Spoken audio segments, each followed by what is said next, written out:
అండి ఈరోజు మా అమ్మ గొడ్డు కారం వేసి అన్నం పెడుతుందండి. ఈరోజు కూర ఏమీ వండలేదు. ఎందుకు వండలేదు? మా అమ్మకి నీరసంగా ఉందంట. ఇవాళ గొడ్డు కారంతో తిను అని గొడ్డు కారం వేసి పెట్టిందండి. గొడ్డు కారంలోకి ఎండు చేప వేపింది. వేసుకోవటం మర్చిపోయానండి. అమ్మ కొంచెం ఆ ఎండు చేప పెట్టి అమ్మ.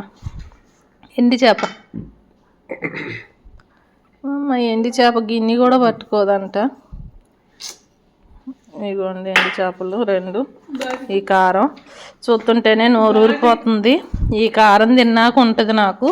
మంచిగా మరింత నూనె పోసుకున్నాను గొడ్డు కారంలో. ఫ్రెండ్స్, ఒక ముద్ద మీరు కూడా తినేయండి. కారము ఎండు చేప కమ్మగా ఉంటుంది ఫ్రెండ్స్. నోట్లోంచి నీళ్ళు వచ్చేస్తున్నాయి. ఇదిగోండి కలుపుకున్నాను. నోట్లోంచి నీళ్ళు అయితే వస్తున్నాయి. తింటున్నాను. చేప కూర బాగుంది. ఇదిగోండి ఎండు చేప. బా ఎన్ని కూరలు ఉన్నా, చికెన్ ఉన్నా కూడా అస్సలు పనికిరాదు దీని ముందు. ఇంత కమ్మగా ఉంటుందో. కారంలో మంచిగా నెయ్యి కన్నా నూనె వేసుకొని తింటే చాలా టేస్ట్గా ఉంటుంది. నేను అలాగే తింటాను, నెయ్యి వేసుకోను.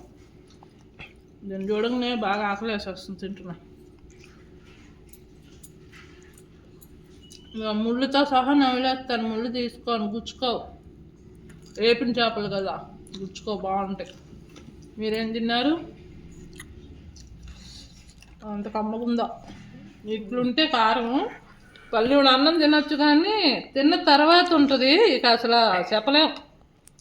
తినేటప్పుడు కమ్మగా ఉంటుంది, తిన్న తర్వాత ఉంటుంది బాగా పని.